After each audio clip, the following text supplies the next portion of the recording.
Hello dear students, आज अपन पढ़ेंगे heating effect of current. It means current के heating effect कैसे होते हैं। आप सबने लाइफ में देखा होगा, जब भी अपन क्लॉथ में प्रेस करते हैं, कपड़ों पे प्रेस करते हैं, तो जैसे ही प्रेस का प्लग है, वो प्रेस का प्लग अपन लगाते हैं, स्विच ऑन करते हैं, तो जो प्रेस है वो थोड़ी देर बाद हीट देती है, वो गर्म हो जाती है। ऐसे ही पानी गर्म करने की जो रोड है, वो रोड भी गर्म हो जाती है, जिससे पानी गर्म करते हैं। और हीटर को चलाने पर हीटर की जो रोड है वो भी रेड हो जाती है। ये सब एग्जांपल्स हैं हीटिंग इफेक्ट ऑफ करंट के। हीटिंग इफेक्ट ऑफ करंट में जब भी करंट बहुत ही हाई रेजिस्टेंस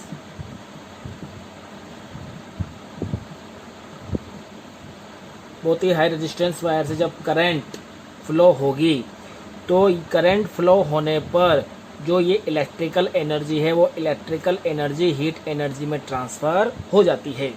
अगर कोई हाई रेजिस्टेंस वायर है, हाई रेजिस्टेंस वायर क्या करेगा, वो इस करंट के फ्लो का अपोज करेगा। बट फिर भी अगर अपन वोल्टेज अप्लाई कर दें, बहुत हाई वोल्टेज अप्लाई कर दें, हाई वोल्टेज अप्लाई करने पर इसमें से करंट फ्लो होगी। ये रेजिस्टेंस इस करंट के फ्लो का अपोज करेगा। फिर भी अगर अपन बहुत ही हाई वैल्यू की करंट इसमें से पास करवा रहे हैं, तो करंट पास कराने पर ये जो इलेक्ट्रिकल एनर्जी है, वो इलेक्ट्रिकल एनर्जी हीट में कन्वर्ट हो जाएगी। करंट हाई रेजिस्टेंस वायर से प्रोड्यूस होने पर जो हाई रेजिस्टेंस वायर है वो वेरी हॉट हो जाता है। हॉट होने पर वो हीट प्रोड्यूस करता है। बिकॉज जो इलेक्ट्रॉन जो फ्लो होंगे हाई रेजिस्टेंस वायर से, हाई रेजिस्टेंस वायर इलेक्ट्रॉन के फ्लो का अपोज करेगा। फिर भी high voltage, high electromotive force apply करने पर वो इलेक्ट्रॉन वहाँ से फोर्सली मूव होंगे। फोर्सली मूव होने पर इनमें फ्रिक्शन इंक्रीज होगा, और फ्रिक्शन इंक्रीज होने से हीट जनरेट होती है। अगर अपन इस हैंड को इस तरह से रब करेंगे और टाइटली करके ज़्यादा रब करेंगे, तो अपने जो ये हैंड है, ये भी थोड़ी देर बाद हीट प्रोड्यूस करने लग जाते हैं। वैसे ही जब हाई रेजिस्टेंस वायर से करंट फ्लो होती है, तो वो भी हीट प्रोड्यूस करने लग जाती है।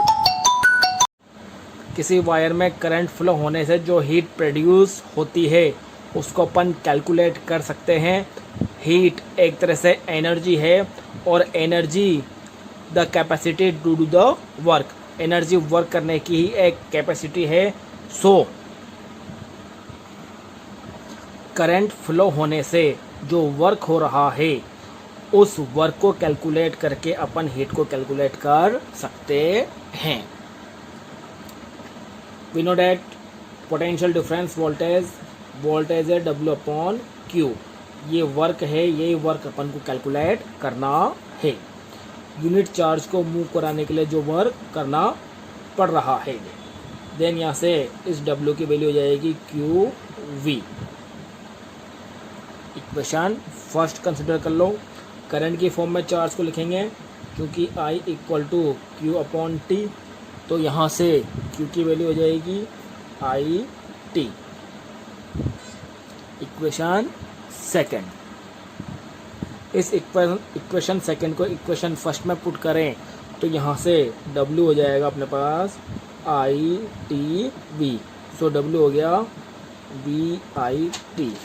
ये V voltage, I current, and T time. यही वर्क डन हीट के फॉर्म में होता है। सो हीट हो जाएगी VIT। But by Ohm's law V = होता है IR।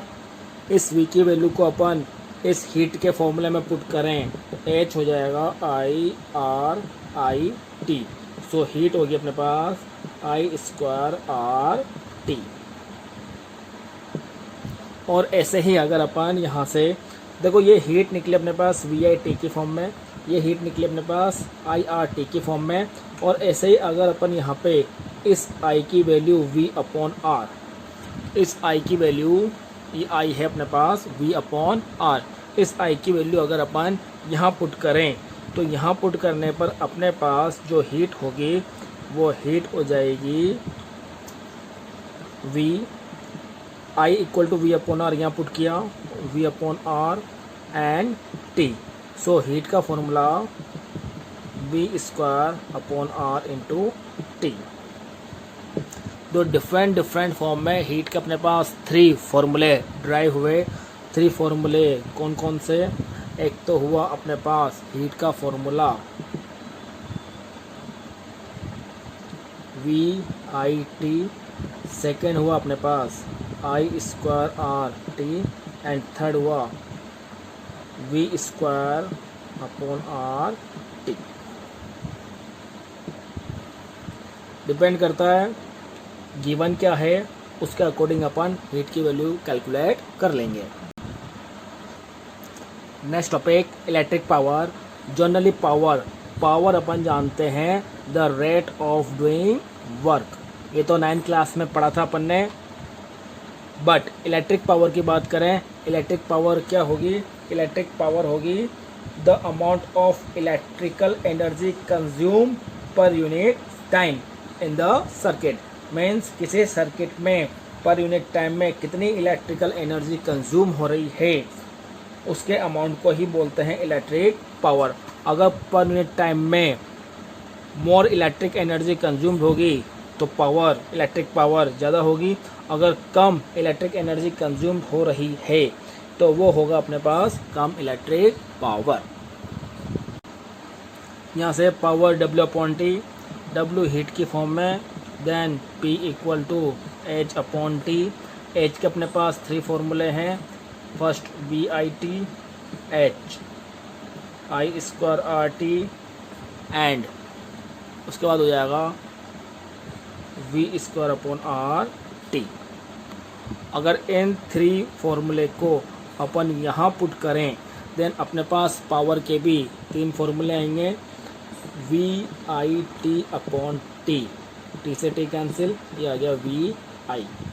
P equal to I square R T upon T, ये आ गया अपने पास I square R, and P equal to V square upon R T upon T, T से T cancel, V square upon are.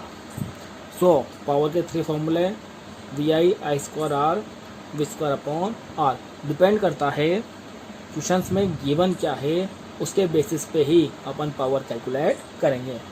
अगर we I given है तो first formula apply होगा, आई आर गिवन है तो सेकंड फार्मूला अप्लाई होगा, we are given है तो थर्ड फार्मूला अप्लाई होगा। पावर के यूनिट होती है वॉट, तो यहाँ पर भी इलेक्ट्रिक पावर की यूनिट होगी वॉट, एंड यहाँ से अपन 1 वॉट को डिफाइन कर सकते हैं। 1 वॉट को कैसे डिफाइन करेंगे?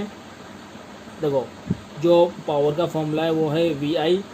पी की वैल्यू 1 कब होगी?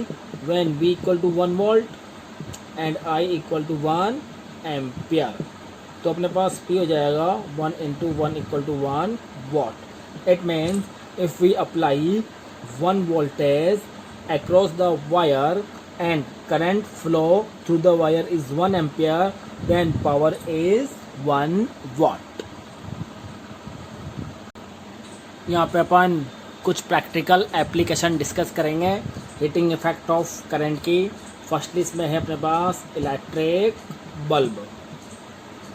इलेक्ट्रिक बल्ब में जो इलेक्ट्रिक एनर्जी है, मोस्ट इलेक्ट्रिक एनर्जी हीट में कन्वर्ट हो जाती है, बट इलेक्ट्रिक एनर्जी का कुछ पार्ट लाइट एनर्जी में भी कन्वर्ट होता है।